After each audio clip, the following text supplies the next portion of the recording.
Shadow of Atlantis. Atlantis. Chapter I. NTIL comparatively recent days serious academical use science has absolutely disregarded the legends concerning existed long ago between Europe and America. They relegated its existence to very remote periods. It skipped over concerning Atlantis. I don't know why. Distant from the present epoch by millions of years. Moreover, their boundaries for this ancient continent did not correspond with the boundaries of Plato's Atlantis. All hypotheses concerning the latter the scientists left to novelists, poets, theosophists, and other dreamers. But unexpectedly, the researches made in the last few years by various specialists, archaeologists and others, begin, it seems, to create a necessity to infer the existence in an epoch not too distant from our times of a mighty center of unknown prehistoric culture in the Atlantic Ocean. It now appears that Plato and other ancient writers were probably right when they treated as facts the misty legends which circulated in their time among the Mediterranean peoples. The French scientist Glotz speaks in his History of Greece of the role of myths in historical research as follows.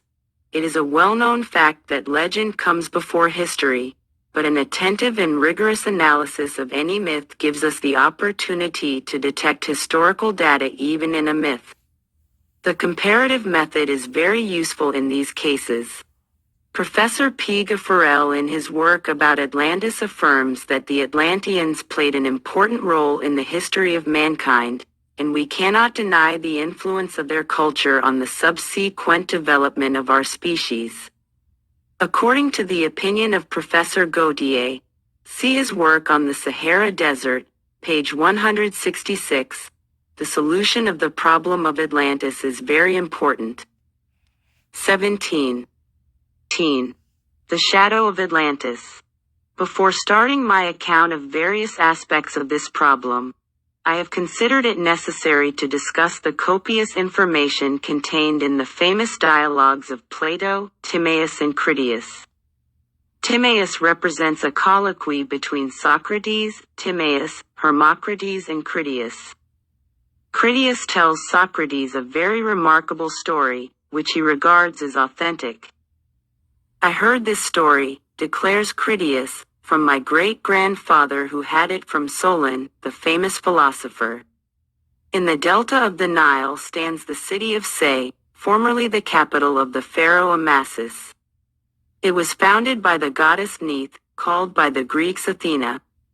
The inhabitants of Say are friends of the Athenians because they believe they had a common origin. Therefore Solon was received by the population of Say with great honor. The wisest priests of the temple of the goddess Neith initiated Solon into the most ancient traditions concerning the history of mankind, and particularly the history of Say.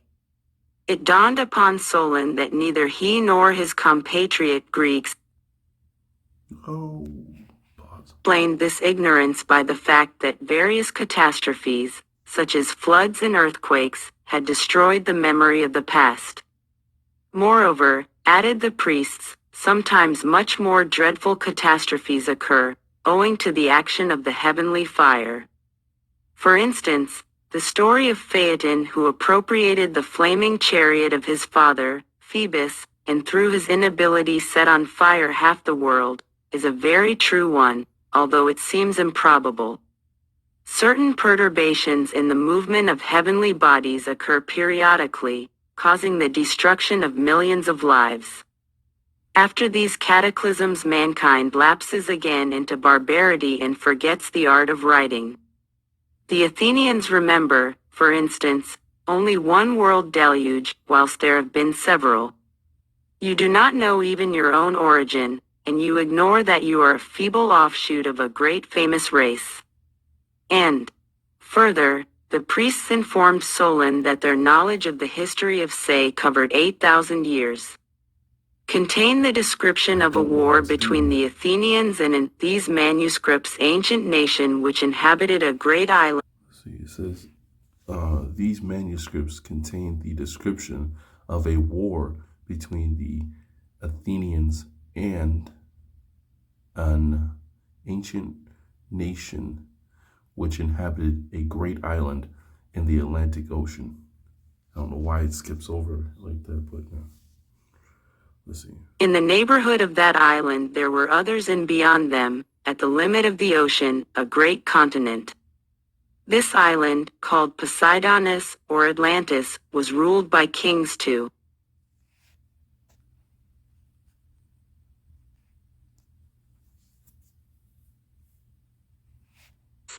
19. Whom also belonged the neighboring islands. Moreover, they were the masters of Libya and of the lands around the Tyrrhenian Sea. When Europe was invaded by the Atlantean army, the valor of the head of a Greek coalition, the city of Athene, saved Greece from the Atlanteans' yoke. These events were soon followed by a dreadful catastrophe. A violent earthquake tore the earth asunder, and heavy and lasting rains flooded it. The Greek troops perished and Atlantis sank beneath the ocean. The other dialogue of Plato, Critias, gives us the date of that remarkable event. It occurred about 9,000 years before Plato's time. Further, the philosopher gives the details of the government of Atlantis and the earlier history of that country. It appears that the first king of Poseidonis was Atlas, the first son of Poseidon, and his brother Gadir became ruler of another part of the island, situated near the Pillars of Hercules or the present Gibraltar. Therefore all that country was called Gadaric, and we can discern a survival of the word Gadir in the name of the modern Cadiz. Atlantis was a very rich country. It possessed forests of valuable trees, fertile plains, mines of various metals and multicolored stones. A metal, orichalcos, which glittered like gold, was renowned among the ancients. The dialogue of Critias explains the tragic end of the brilliant civilization of Atlantis by the wrath of gods. They were indignant at the Atlanteans' pride. Other classical texts tell us that the gods were displeased at the Atlanteans practicing black magic, and decided to exterminate the sinful race. So Atlantis sank forever in the ocean's abyss. A commentator on Plato's works, the classical writer Proclus, tells us about the voyage of a certain Crantor. The latter visited say 300 years after Solon's trip, and the priests of Neith's temple showed him columns with hieroglyphic inscriptions. These ancient texts contain the story of Atlantis and its population. According to Crantor's report, this story was identical with that related by Plato. All the ancient authors, save Aristotle, believed Plato's dialogues to be a truthful description of events which had taken place in the Atlantic Ocean some millenniums earlier. Various ancient and medieval authors, novelists as well as scientists, tried to resolve the problem of Atlantis. An erudite Jesuit, Father Kircher, in the 17th century came nearer than others to the solution of this historic riddle, in his very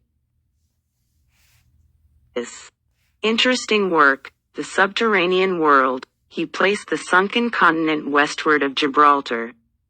According to Father Kircher, the Azores and Canaries represent the summits of the uplands of Atlantis.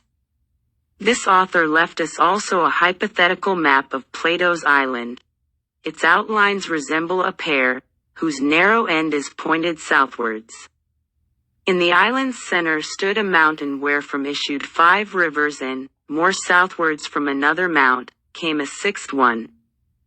Plato gives the dimensions of the island as 3,000 stadia in length and 2,000 stadia in width, so that the whole island's surface should be equal to approximately 78,800 square miles.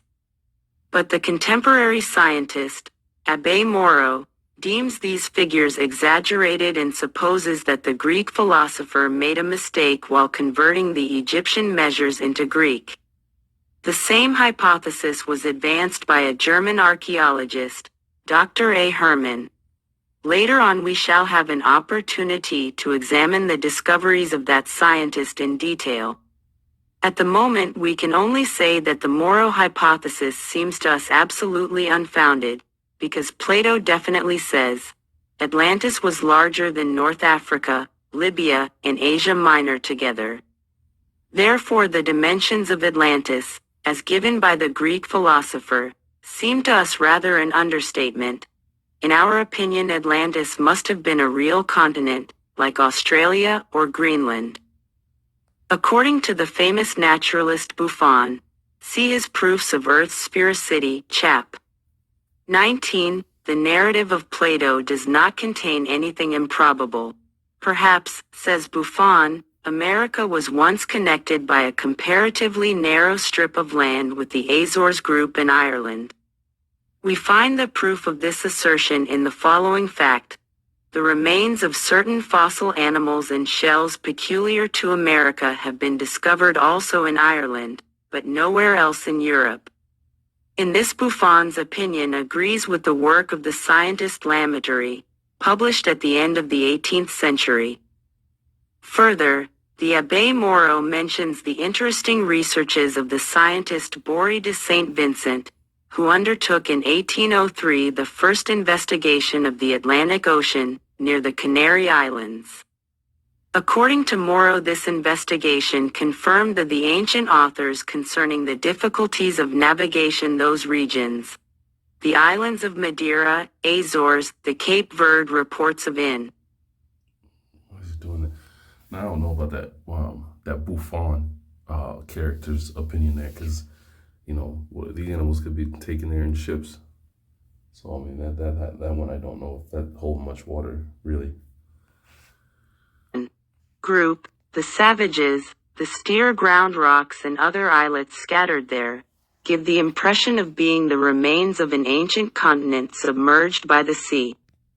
According to the hypothesis of Bory de Saint Vincent, the fractions of a continent in this region were more numerous in the past, but in consequence of the action of various natural agents they have disappeared little by little.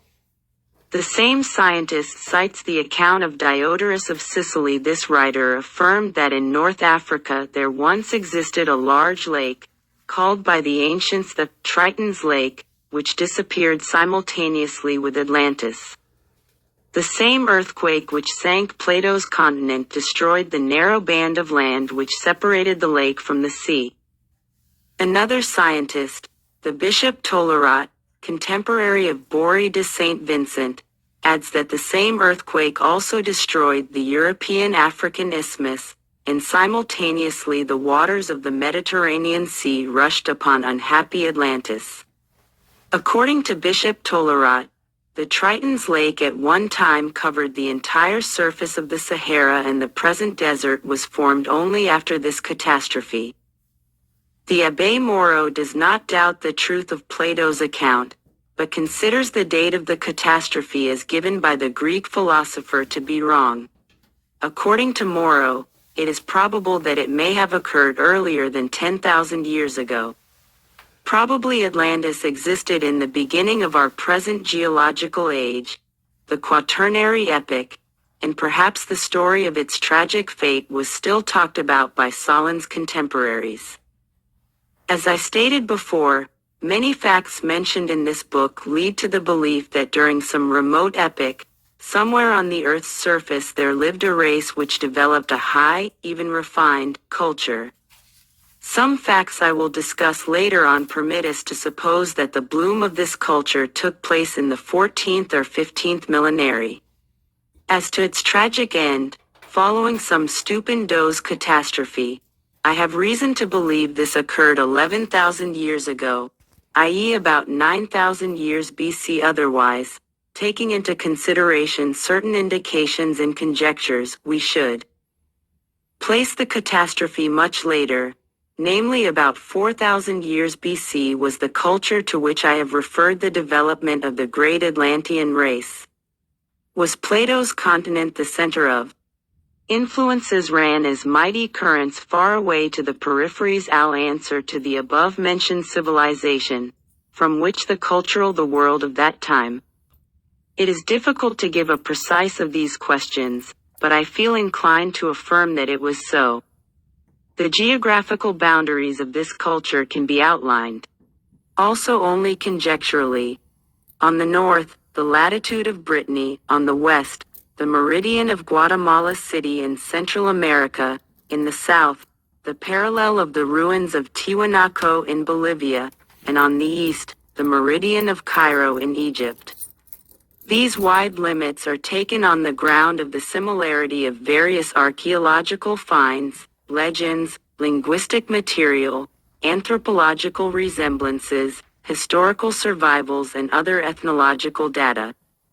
This data was either discovered in our time, or has been handed down by the nations which inhabited those regions during remote epochs.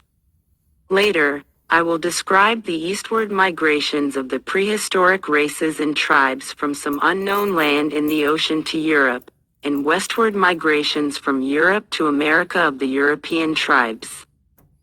If we recognize the Azores and the Canary Islands as the remaining vestiges of Atlantis, we will immediately establish that it occupied almost the central position in the above outlined region. But we cannot say yet if Atlantis was the political center of the hypothetical ancient culture in its irradiation, or if it was only a dominion of that highly developed race which flourished 13 to 15 millenniums ago. Progress of archaeology and the deciphering of the Mayan, perhaps the manuscripts will give us in the near future a chance to answer these questions. The material concerning this problem is really enormous and continues to grow. At present we can only affirm that all researches and finds lead us to the same conclusion.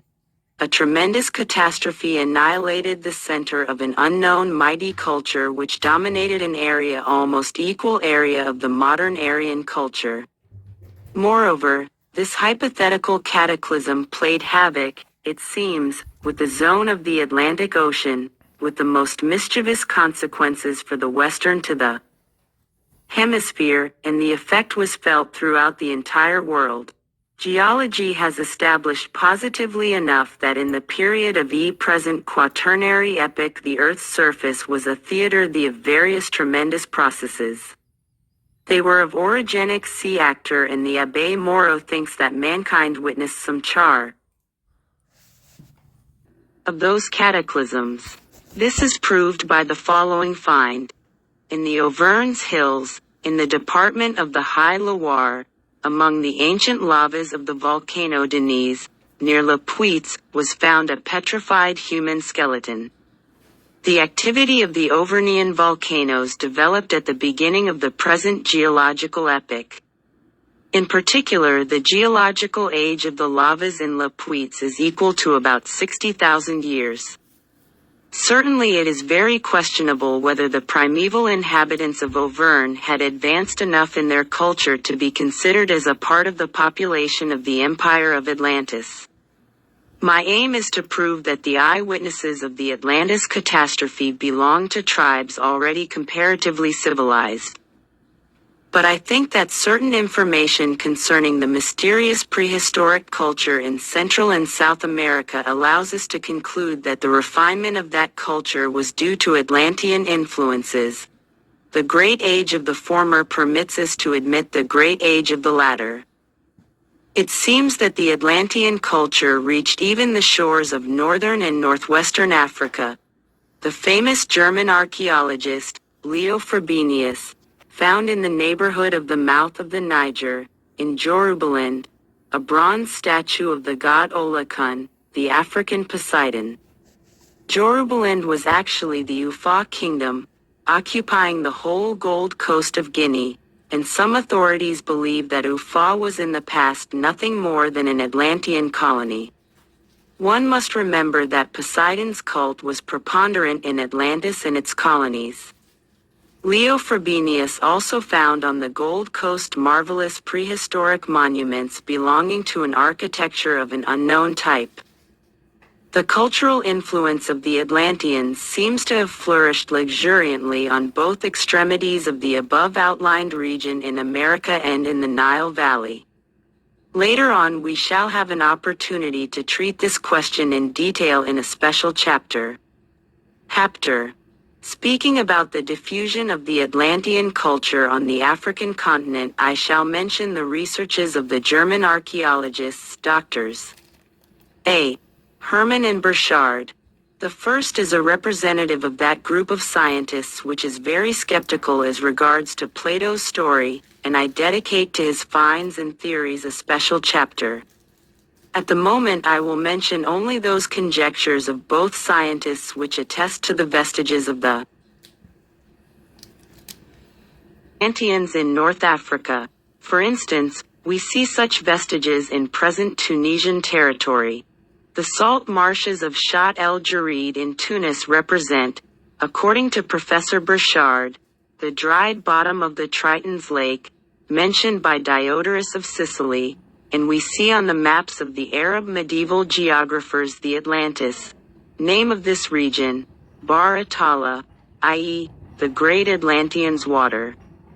Burchard even thinks that Bar Atala was, in fact, the Atlantean Sea, in which Plato placed his Poseidonis, or the classical historians tell about a tribe of Adirants, which inhabited the original Tunis. It is difficult not to recognize in this word a simple alteration of the word, Atlanteans. The later geographers, particularly Ptolemy, call this tribe, Atala, and the hills in this part of Libya are even today called the Mountains of Tald. The inhabitants of this region still regard a certain Poseidon as their forefather, although surely they have not the slightest idea of the dialogues of Plato, in which the Greek philosopher tells about the origin of the Atlanteans from the god Poseidon. Contrary to Bishop Tollerat's opinion, see the preceding pages, the German scientists suppose that the Triton's lake on the northern shore of Africa was definitely dried up in 1250 in consequence of a tremendous earthquake. In any case, the fact of the existence until not long ago of large water surtaxes in North Africa is beyond any doubt. Some years ago a French expedition bored an artesian well at Fort Lasser in the Sahara. When the depth of 100 yards had been reached, the water spouted up many fish, mollusks, and crabs. These animals inhabit the subterranean water reservoirs, which probably were filled during the epoch when the Sahara was a large interior sea. This must have disappeared in consequence of a cataclysm, and the misty legends about this catastrophe has lived long among the nations of the Mediterranean basin. However, it is necessary to add that certain geologists suppose that the fish and other animals penetrate into the subterranean reservoirs of the Sahara from the superterrene basins of Algeria and Morocco. It is interesting to connect the conjectures of the Atlantologists concerning the universality of the Atlantean culture with the recent discovery of Professor Jairus, University of Bombay, in Sindh, India. This archaeologist found there the vestiges of a very highly developed culture, which flourished in the 7th millenary. The unknown race which then inhabited the region of Sindh apparently reached a profound knowledge in the field of astronomy, but this mysterious race had nothing to do with the Aryans. Professor Jairus supposes that this prehistoric culture was the source of all the successive Old World cultures. Was not this culture of Sindh the most distant echo of the great Atlantean civilization? The archaeologist, Hans Fischer, thinks that the Atlanteans' cultural influences reached at one time even remotest China. This German researcher deduces the presence of these influences in Chinese hieroglyphic writing and in the misty legends of the remotest Chinese past. We are surprised also by the resemblance between some American sacred symbols and the corresponding symbols of the ancient Europeans. We see, for instance, the sign of the swastika not only on the most ancient Aryan monuments, but also on the prehistoric American ones. The head of the Gorgon, the symbol of divine knowledge, we can meet with not only on the classical monuments, but also in the Mexican ruins and on the inscrutable stone of Chavin, a magnificent relic of the Tiwanaku culture. The so-called false vault of primeval architecture is to be found in the old monuments of Central America as well as in the Etruscan monuments and in the Cyclopean buildings of prehistoric Greece. Lord Kinsborough tells us in his works on ancient Mexico that the Mexicans, the Cherokees and the Indian tribes of Michoacán and Honduras used in their religious ceremonies a holy ark, like that of the ancient Jews, and, like the Jews, they did not allow anybody, save the priests, to approach or to touch the ark. The religious rituals of these Indians resemble those of the ancient Bretons and Irish. Professor Leo Frobenius has established some resemblances between the mysterious Etruscans and certain Indian tribes. It seems likely that a great deal of ancient European folklore was borrowed by the prehistoric Europeans from certain ancient American races, the Atlanteans in this case serving as a bridge between the Europeans and Americans. In this respect, the analogies, which we find in the legends concerning the world's creation, are very interesting, for instance the Great Flood, as also are the methods of popular occultism employed by the ancient Greeks, Celts, Scandinavians, and Indians, as well as by. So that part about the ark, I wasn't expecting that to be there. But I mean, it's not shocking. I just wasn't expecting it, you know. And then trying to connect this as something that came out of Atlantis, is where they picked up that tradition of all five of them, these different people groups using the ark. We see the connection between the Mexicans and the Cherokees and the Indian tribes. What was the other one? Yeah, all back to Ireland. All right. Let's see. Such ancient Asiatic races as the Sumers, Jews, Phoenicians, and African Egyptians. The myth of Atlas, Atlan, that giant who supported by his mighty shoulders the entire universe, seems to be a kind of poetical hyperbole, or a symbol of the political and spiritual power of the Atlanteans. The prehistoric world was once subjugated not only by the Atlanteans' weapons but also by their cultural superiority. The mythical Quetzalcoatl, Mexican leader and first teacher, was also represented on the ancient Aztec paintings as a giant supporting the universe, so also was the enlightener of the Chibchas, the old Bochica. It is important to note that according to the ancient Mexican legends, Quetzalcoatl arrived on the upland of Anahuac from the Far East. We can find allusions to the same idea of Atlas in the sculptural remains among the ruins of ancient harbors disseminated along the Brazilian shores and on the islands of the Azores and Canaries. The Atlanteans probably bequeathed to their heirs, the Mediterranean as well as American races, some elements of mathematics, astronomy, and also occult knowledge. According to some researchers, the Hermetism of the mystagogues of ancient Egypt was inherited from the Atlanteans.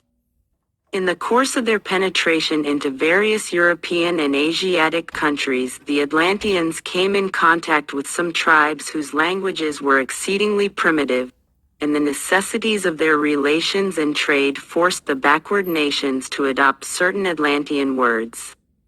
Needless to say, most of those words were of a commercial, diplomatic, and religious nature. As a result of such a process of assimilation, we sometimes see even today a striking resemblance between certain synonymous words in the languages of nations very widely separated. Although, in the absence of more solid proofs, the linguistical resemblances alone are not sufficient for the demonstrating of the ethnical bonds, I find it advisable to mention some salient examples of these resemblances. For instance, the ancient Greek word theos, God, sounds in the Toltec and Mayan languages teo. The Arab word malka, king, or tribal chief, reappears as Melik in Hebraic and startlingly enough as Malko amongst some Indian tribes. To the Uzbek, a Central Asian tribe, the word tepe, mountain, are very numerous. Le Oh, Plongeon no. found that 1/3 of all to the tepic of the Central American Zapotecs, Ear Hill, corresponds, etc. These examples. Why did it do that? Let me see.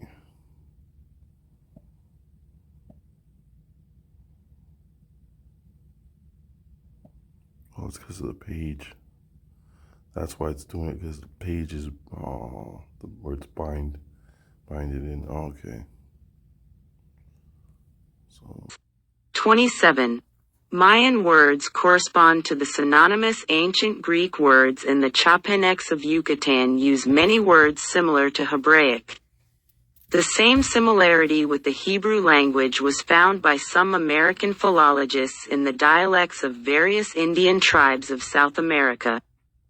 While the similarity between certain American and Semitic languages might be conceivable as a very strange coincidence, the similarity of the ancient Greek and some American idioms is for the present writer absolutely inexplicable except by the hypothesis of contact.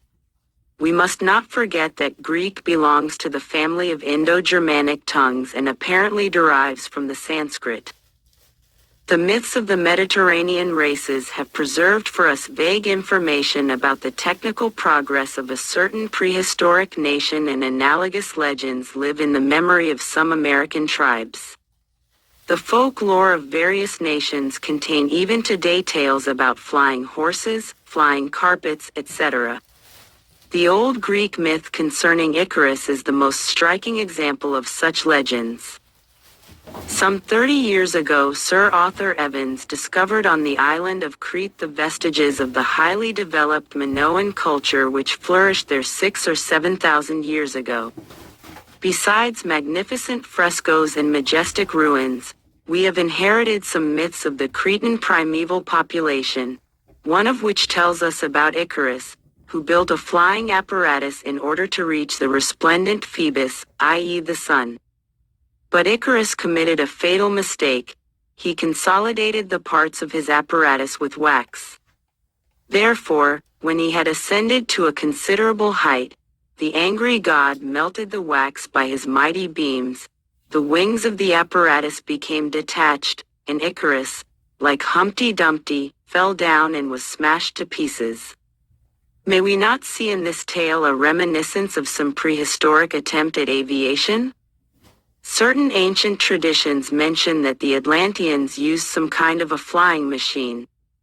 Perhaps Crete constituted one of the eastern provinces of the Atlantean Empire, and its mysterious civilization was nothing but an inheritance of the great Atlantean culture. In addition to this conjecture, I may mention one very interesting archaeological find. I have seen in a private collection in San Salvador, a Central American republic, a clay dish with drawings. These drawings represent men flying over the palms on curious machines, exhaling flame and smoke. Unless these drawings are nothing more than an illustration of some local tale, we have to recognize that some unknown prehistoric race in America witnessed the first flying attempts of mankind. Should we deny a certain cultural inheritance received by the ancient Egyptians, Mayas, and Toltecs from the Atlanteans, we must admit that their cultures arose suddenly in some inconceivable way, without a previous long barbaric period. But the history of civilization does not know such incomprehensible jumps.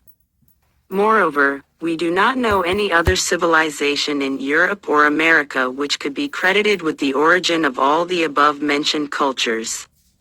Although we may consider that both American cultures derived from the mysterious Tiwanaku civilization, some features of the latter demonstrate its affinities with the old Egyptian culture.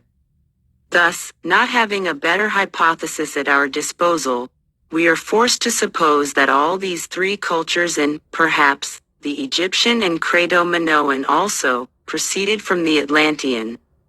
The reader can find in this book much other information which sustains the hypothesis concerning the existence in a very remote epoch of a mighty cultural center somewhere in the middle of the Atlantic Ocean. Some prehistoric Mexican hieroglyphs are strikingly similar to the old Egyptian ones and to the so-called trigrams of the legendary Chinese Emperor Fo Hai, which we can see on the oldest Chinese monuments. How can we explain such a similarity? Is their existence a proof that the writings of Chinese, Egyptians, and prehistoric Americans derived from a common source? Perhaps, the explanation of that fact is much more simple. The psychological process of the symbolization of fundamental ideas was the same everywhere among the primeval nations. This last hypothesis is sustained, as it seems, by a very common and well-known archaeological fact: the so-called ideograms scattered as petroglyphs over the whole Earth's surface. These mysterious drawings and ideograms of an hieroglyphoid character are to be found everywhere, on the rocks bordering the Siberian rivers Irtysh, Lena, and Lena Sea, on the rocks of the Onega Lake in European Russia, on the islands of Cyprus and Crete in Man. Yeah, there is a connection. You're leaving out Babylon, right? In the Tower of Babel, or Babel. You're leaving out Nimrod. Sharia, in Korea, in India, on the famous Zimbabwe ruins in South Africa, in Algeria, in the Brazilian jungles and so on. Perhaps the newly discovered inscriptions in Mohenjo-Daro, northern India, and the analogous mysterious, speaking boards of Easter Island in the Pacific should be included in this category also. Those inscriptions and drawings are carved deeply in the hard stone, and some of them are filled with a certain red matter. The scientist Strahlenberg discovered such inscriptions also in Iceland, but they are there of a runic character. It is wonderful that this dye stuff has persisted during many thousands of years in spite of the various destructive influences of nature. The Brazilian forests are full of these ideograms and primitive drawings, in particular in the states of Bahia and Piauí. On the Marajo Island, in the Amazonic Delta, we see ideograms resembling the old Mexican and Egyptian hieroglyphs, on Fo Hai trigrams, and on the enigmatical inscriptions of Cyprus. Humboldt first drew attention to the resemblance between the old Chinese trigrams and certain Mayan hieroglyphs. In the United States of North America, such ideograms are found along the migration routes of the mysterious Mounds Builders tribe. The mysterious tribe of Chud marked its sojourn in northwestern Russia with analogous ideograms on the rocks and shores of Lake Onega. In the Atlas Mountains, in Algeria, and in the country of the Tuaregs and Berbers we find many ideograms and petroglyphs which by the natives are called tifinars. These ancient inscriptions are numerous in South Africa, in the countries of the Bushmen and Kaffirs. The character of the inscriptions is mostly uniform. The Brazilian scientist, Dr. Gustavo Barroso, see his work A Chem da Atlantida, filled some pages with reproductions of various inscriptions of this kind, found in all countries. The texts represent irregular and tortuous lines, composed of drawings, symbols, or letters of an unknown alphabet. The drawings are mostly roughly planned and show animals, human hands, feet and heads, heavenly stars, flowers, and plants. Sometimes there are phallic signs. The letters, or symbols, are mostly of a hieroglyphic character and represent combinations of the same drawings with straight or curved lines of wavy type, or with points, circumferences, etc. This uniformity is very puzzling. When we have established that the ideograms of the Onega rocks, for instance, and the inscriptions on rocks in the virgin forests of Bahia, Brazil, express the same style of thought expression, the researcher is involuntarily inclined to suppose them to be from the same source, of the authorship of the same race. As an example of this uniformity I mention, for instance, the famous stone of Vodla River, European Russia. It is covered with ideograms absolutely analogous with those of Brazil. However, this uniformity is, perhaps, nothing more than an illusion. The apparent identity of these ideograms is, very likely, due to our inability to decipher them. But, if this resemblance of style in the ideograms is everywhere a fact, I am forced to a conclusion of a rather revolutionary character. In a very remote epoch, possibly even before the last glacial period, the Earth was inhabited by a worldwide race.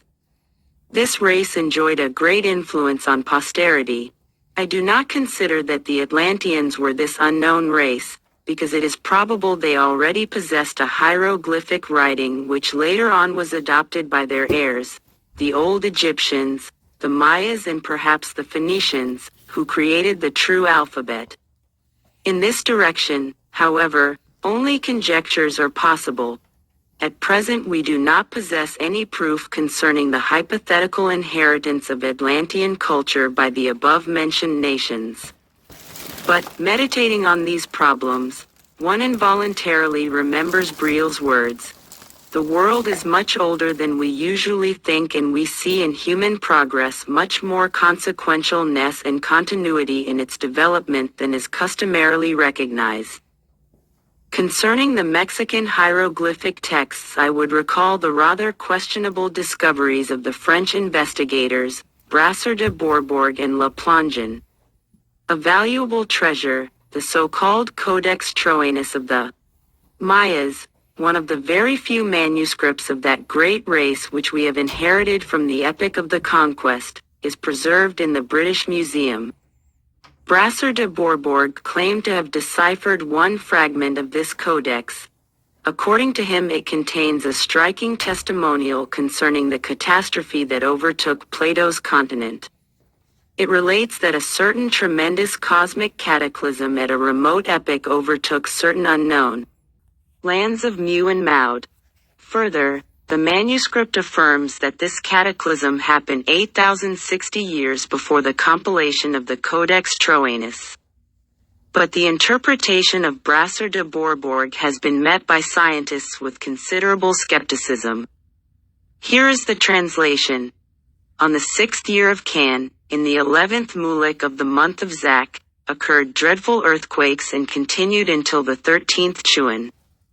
The land of clay hills Mu and the land Maud were victims.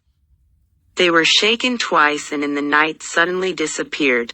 The earth crust was continually raised and lowered in many places by the subterranean forces until it could not resist such stresses, and many countries became separated one from another by deep crevices. Finally, both provinces could not resist such tremendous stresses and sank in the ocean together with 64 million inhabitants. It occurred 8,060 years ago. The translation of the hieroglyphic inscription on the famous pyramid of Xochicalco, in Mexico, made by another Frenchman, Le Plongeon, seems to be as questionable as the discovery of Brasseur de Bourbourg. Le Plongeon stated that he employed the methods of the old Egyptian hieratic writing in order to decipher this inscription. It consists of a rectangle inside which we see a human face with a wide open mouth and 6 hieroglyphs, and below that some animal features. The hieroglyph P. Le Plongeon takes to signify transformed into dust, and the whole inscription is translated by him as follows. A land in the ocean is destroyed and its inhabitants killed in order to transform them into dust. Le Plongeon asserts that the Mayas of the oldest empire used a phonetic alphabet, but later on introduced hieroglyphic writing, in which 13 signs are absolutely identical with the corresponding old Egyptian ones. This fact, if true, is very perplexing. For what reason did the Indians exchange a simple phonetic alphabet for a more complicated hieroglyphic one? The legends of the American races and tribes concerning great reformers, leaders, and missionaries who from time to time appeared among the natives, also sustain our hypothesis of the cultural mission of the Atlanteans in the prehistoric world. There were, it seems, 8 such reformers, in Peru, Manco, Zamna, In Mexico, Capac, Viracocha, and Pachacamac. In Colombia, Bochica, among Quetzalcoatl, called in Guatemala Gucumots, and in Yucatan, the Tupas, Tupan. In Yucatan, Itzamna, or Kukulkan, and in Brazil and Paraguay. Zoom, called by the Caribs Tamu, by the Arovaks, Camu, and by the Carayas Caboy. The Peruvian myth concerning Viracocha resembles the Colombian myth concerning Bochica. All these men, or gods, were sages, all came from some unknown land situated to the east of America, all wore beards, all were white-skinned, and their end was everywhere the same. Their mission fulfilled, the sages mysteriously disappeared, promising to return to their beloved people later on. In all these Central and South American legends are hidden, it seems, the same facts. From time to time Atlantean missionaries appeared in America, and their activity was clothed later on by poetry and religion. I can mention in favor of this hypothesis the following fact. One of above-named reformers, Quetzalcoatl, introduced into Mexico the cult of Tlaloc.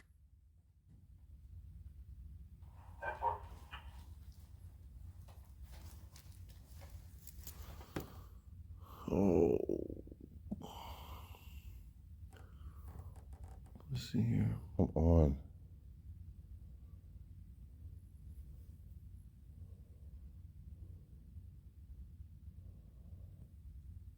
Man.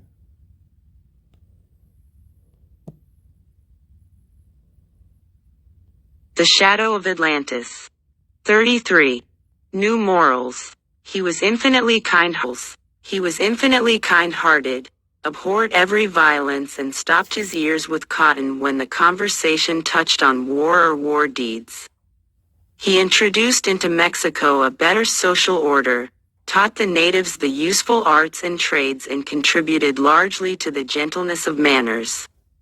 Evidently the cult of Tlaloc Poseidon in the course of millennium suffered many modifications for the worse, and the humanitarian precepts of Quetzalcoatl were forgotten by new generations. The cruel and barbarous ritual called the wedding of Tlaloc, which was celebrated among the Aztecs, is a proof of it. Yearly the prettiest girl and youth among the population were chosen and consecrated to Tlaloc. This newly married couple enjoyed 3 days of every possible care and comfort. They were placed in a sumptuous apartment, ate of the best dishes and drank the best beverages, but after these 3 days they were thrown in their festival attire by the priests of Tlaloc into a bottomless pit near the temple, where they died in torture from hunger and thirst. When in Teotihuacan I visited in the ruins of that temple this place of torture. The pit is very deep and is supposed to be full of human bones. When I threw into it a stone, the sound of the fall came to my ears only after a considerable interval. Its irregular configuration permits one to conjecture that it was probably a canal from some ancient geyser. It is improbable that the benign Quetzalcoatl established such a cruel ritual as that of the wedding of Tlaloc. It is at present impossible to ascertain the time of Quetzalcoatl's arrival in Mexico. Opinions concerning this date are rather divergent. Some Catholic authors suppose that Quetzalcoatl was a certain unknown Christian missionary and came to Mexico in AD 544, and others even think that he was nobody else than the Apostle Thomas, who preached everywhere and also in Mexico. But the majority suppose that Quetzalcoatl's arrival happened at least a few millenniums BC. The Peruvian legends concerning Manco Capac relate that once upon a time in the region of the Lake Titicaca lived a highly cultured nation. They were probably the forefathers of the modern Aymara Indians, or, perhaps, the legends are inherited from the mysterious Tiwanaku race. The myths of the Aymara relate that the unknown nation referred to was ruled by Tupac kings. A mysterious foreigner, Manco Capac, together with his wife, suddenly appeared on a certain island of the above-named lake. Manco Capac soon seized the power, and from this mysterious couple later derived all the dynasties of Tupics. The first one began about 1300 BC, appeared under the name of Pirua Pakari Manco. The Tupac Capac VII was the most remarkable ruler of this dynasty. The second dynasty consisted of the mysterious Amauta, a word which in the Quichua idiom signifies the sages. The Incas are much later, after the extinction of the Amauta. It would be impossible to presume the Atlantean origin of Manco Capac if 1300 BC, as the date of his arrival, is correct. But perhaps he was a representative of one of the numerous Atlantean colonies which survived the catastrophe. He and his wife claimed their origin directly from the sun itself. But it is highly probable that the original version of this claim meant the arrival of Manco Capac and Mama Oelo from the country where the sun comes into the world, and the successive versions of the myth have added fancy to the truth. Consequently, the Bolivian, Ecuadorian, and Peruvian tribes adopted the solar cult. Manco Capac organized the priests' hierarchy, founded a religious system, and taught the arts and trades to the Andean Highlander tribes. The Peruvian scientist Francisco Loaiza offers a rather interesting hypothesis concerning the founder of the prehistoric dynasties of Tupics. He suggests that Manco Capac came from the land of the rising sun, i.e. Japan. According to Loaiza, the ignorant subjects of the new Tupac took their ruler's assertion literally. But we must note that Manco Capac was bearded and white-skinned, while the Japanese belong to the yellow race and rarely have beards. I am rather inclined to think that the Japanese race itself lived at one remote epoch somewhere to the east of its present dwelling place, and in the denomination, the land of the rising sun, we have only a remembrance of the previous Japanese dwelling place. It is clear that the sun rises for Japan from the American side. Signifies in another Peruvian hero, Pachacamac, whose name the Earth's father, was a great enlightener of his arrival of the third Peruvian reformer Viracocha, whom finally he overcame. In the course of millenniums, Pachacamac was transformed into a god of earthquakes in his temple at Pachacamac People, a kind of Peruvian Delphi. Listening to the subterranean rumbles, the priests took them for the speech of the god himself. Yucatan's enlightener Itzamna, or Zamna, is recognized by the Mayan Indians as founder of their civilization and master of the dawn. This last name permits us to think that there was a certain eastern land wherefrom he originated. The god and hero Zoom, recognized throughout South America as a great reformer, came also from the East. The scientist Ehrenreich, in his book concerning the Karaya tribes, see page 39, sees in this expression "came from the East" an indication of the solar origin of all analogous myths, but I prefer to suppose it to express nothing more than a remembrance of the Atlantean origin of all these reformers and missionaries. Zoom is the Paraguayan name of this famous enlightener, but the Caribs call him Tamu, the Arovaks, Camu, and the Carayas, Caboy. The latter affirm that Caboy brought them out the subterranean world. Perhaps in this vague myth is hidden an indication of a great seismic cataclysm witnessed by the forefathers of the Carayas? The Brazilian Caribs relate that Tamu, or Zoom, was white-skinned and came from the east. He taught his people agriculture and later on disappeared in an easterly direction. The god Tupin, worshipped by the Tupis, taught them and other Brazilian tribes agriculture and the use of fire. Later I shall give a more detailed account of the origin of the Tupin cult, which is a very interesting branch of South American mythology. Now I will dedicate a few words to the enlightener of the Chibcha, Muisco race in Colombia. The culture of this race was an absolutely independent one, and the Colombian historian, Miguel Triana, thinks that only the Spanish invasion handicapped its further brilliant progress. The legends of the Chibchas relate that a certain mysterious and venerable man named Bochica was the reformer, preacher, the highly remarkable story, according to the account of and founder of the civilization of this interesting race. Here is Adorbigny. Many millenniums ago, when the moon did not yet exist, there suddenly came to Colombia from the east an old man with white beard. He had 3 names, Bochica, Zuka, and Nemkataba. His handsome wife had also 3 names, Chia, Witaka, and Yubakewara. Both came riding camels. Chia was a very wicked enchantress, a true contrast to her infinitely kind-hearted husband. She tried to hinder him in everything that he undertook to help his people.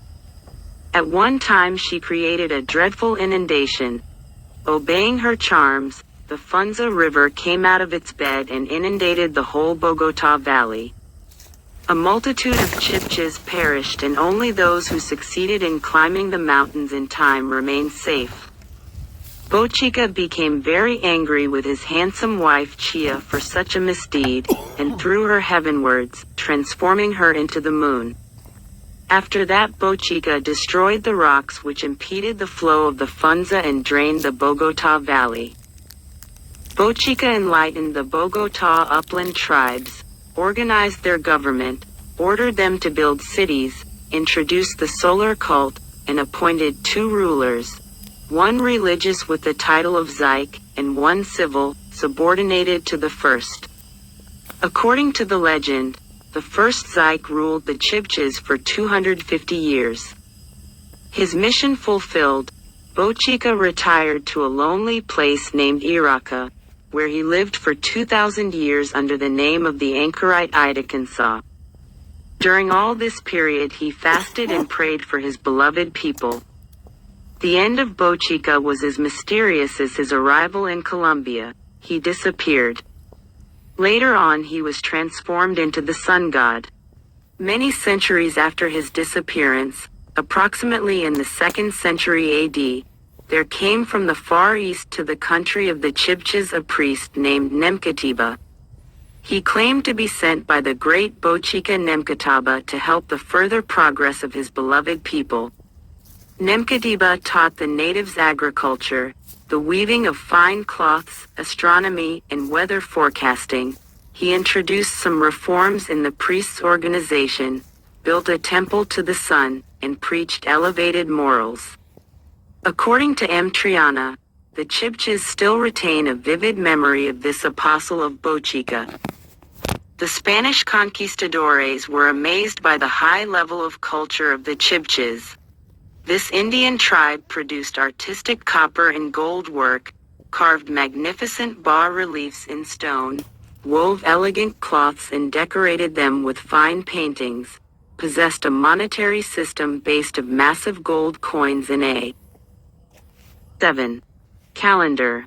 The Chibchas divided the year of 365 days into 12 months, and the day of the spring equinox was their national feast.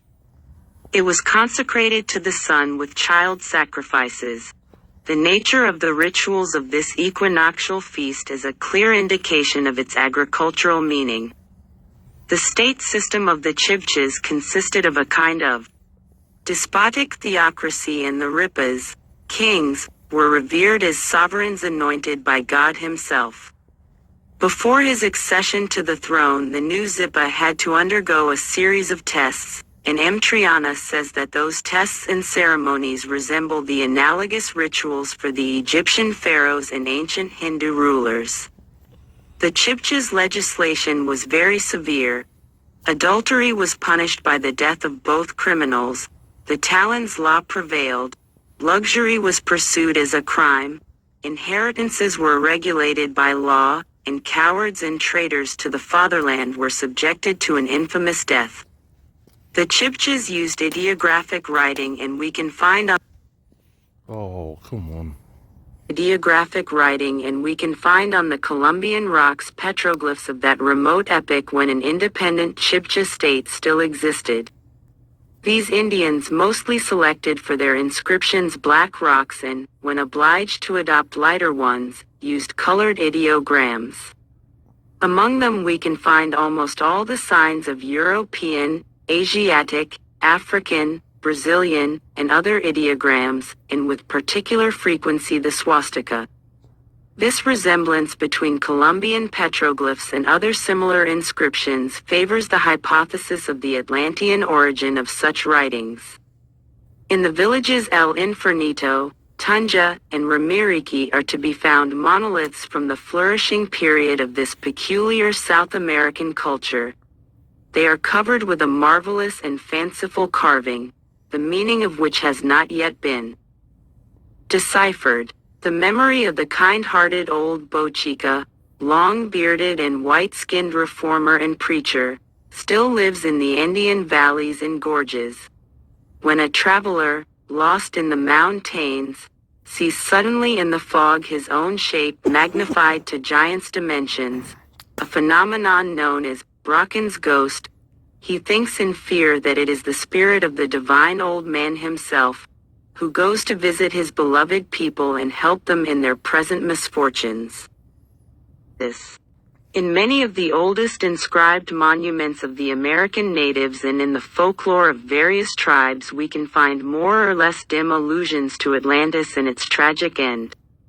The Toltec Codex Tira, the Book of Migrations, for instance, mentions the migration of 8 tribes.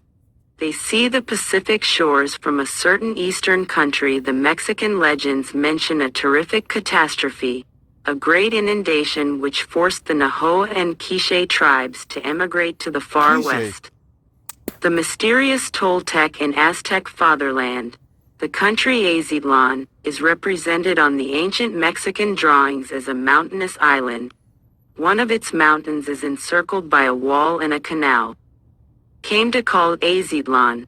According to the scientist Clavijero, the Mexican Olmecs, or Olmecs, have a legend which records the arrival of their ancestors from a distant eastern country. The North American Indians also believe that their ancestors came from the east. Major Lind, known as an expert in Indian folklore, across one legend in the states of Iowa and Dakota.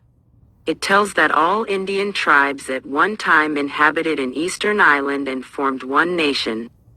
Later on they launched a ship of peculiar form and navigated it for some weeks before they landed on the American shores. It seems, however, that this legend makes a mistake in affirming that all Indian tribes once belonged to the same race. The difference of the color of the skin among them is too great. We can find the most diverse shades of pigmentation. While the tribes of Manamans, Dacoits, Zuni, and others are almost white-skinned, the Caro tribe in Kansas and the Californian Indians, now almost extinct, are very dark. We can find also tribes with swarthy red, olive-colored, bright yellow, and bronze-colored skins. Professor Retzius considers that all primeval dolichocephalic tribes in America are very closely related to the Guanches of the Canary Islands and to the races which inhabit the Atlantic shores of Africa. All the above-mentioned races and the dolichocephalic Caribs possess a brown skin. It is interesting to mention here that the mysterious tribe of Masinti portrayed on the ancient Egyptian frescoes is depicted with the same shade of skin. Moreover, we can occasionally find white Indian tribes in red Venezuela and on the peninsula of Darien. Even light